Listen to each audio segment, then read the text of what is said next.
आपका नेशनल अड्डा पर स्वागत है। अभी हम प्रयागराज में आए हुए हैं, जिसको पहले लोग इलाहाबाद के नाम से जानते थे।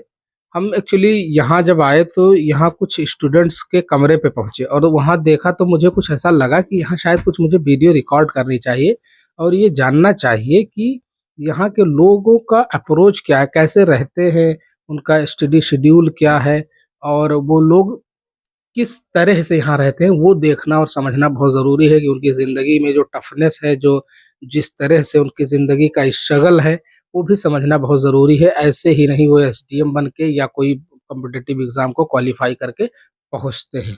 तो हम आइए मिलते हैं, देखते हैं। सबसे पहले गुलाम भाई से जानने की कोशिश करते हैं कि क्या है यहाँ अप्रोच, कैसे लोग पढ़ते हैं और क्या सिस्टम है? तो आपका बहुत-बहुत स्वागत है सर हमारे इस चैनल पर। धन्यवाद सर। और आपका भी मोस्ट वेलकम है। सर जी। हमें एक बात बताइए कि यहाँ पर प्रयागराज में ये रहने का जो सिस्टम है वो किस तरह का है? कमरे कितने मिलते हैं और कितने लोग रहते हैं? लगभग रेंट क्या होता होगा? यहाँ तो स्टूडेंट के लिए तो एक नॉर्मल होता है। हर तरह का होता है, जैसे कि कुछ लोग फ्लैट्स वगैरह ले लेते हैं, कुछ सिंगल रूम होता है, जैसे आप देख सकते हैं सिंगल रूम है। इस तरह से भी रहते हैं, जैसे कि मीडियम में भी बच्चों का जिस तरह से उनका जो भी बच्चों का जो भी रहता है कि मतलब कि उनकी जो भी मंथली जो भी सपोर्ट घर से आता है उसके अकॉर्डिंग रहता है। सर यहाँ कोई लाइब्रेरी कल्चर भी होता है कि नहीं? हाँ, बिल्कुल लाइब्रेरी है यहाँ पर भी। प्राइवेट लाइब्रेरीज़ और गवर्नमेंट दोनों हैं। प्राइवेट को आजकल तो ट्रेंड जैसे कि दिल्ली में चल रहा है, तो यहाँ पर भी चल रहा है। कुछ चल रहा है, ठीक है। अच्छा, यहाँ का लगभग जो बच्चे आपने देखे हैं तो काफी सालों से एग्जाम की तैयारी करते हुए, तो लगभग ये कितना अटेम्प्ट देते हैं और क्या अप्रोच होता है? देखिए, सबका अपना-अपना बच्चों का ये रहता है, उनके पास कितना टाइम मिला हुआ है, कैसे हैं।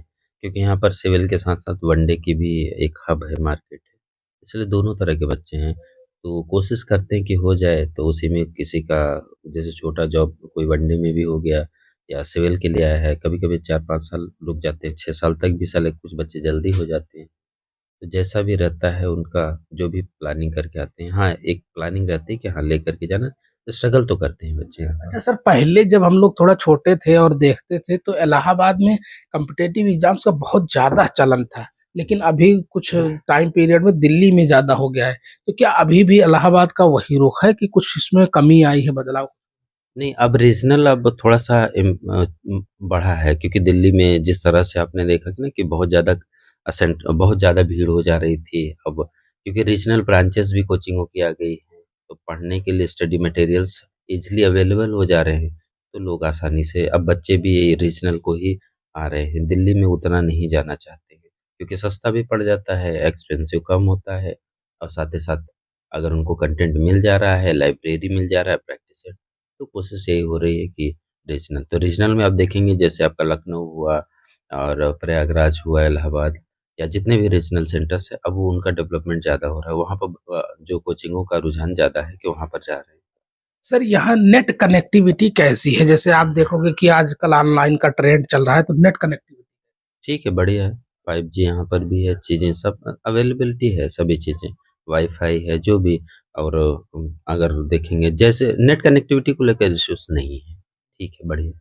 तो दोस्तों हम यहाँ प्रयागराज में थे और ये हमारे साथ जो सर थे उन्होंने अपना पूरा अलग-अलग एस्पेक्ट्स पर पूरी अपनी नॉलेज दी है। मैं ऐसे ही अलग-अलग टाइम पर आपको जोड़ता रहूँगा। Thank you very much.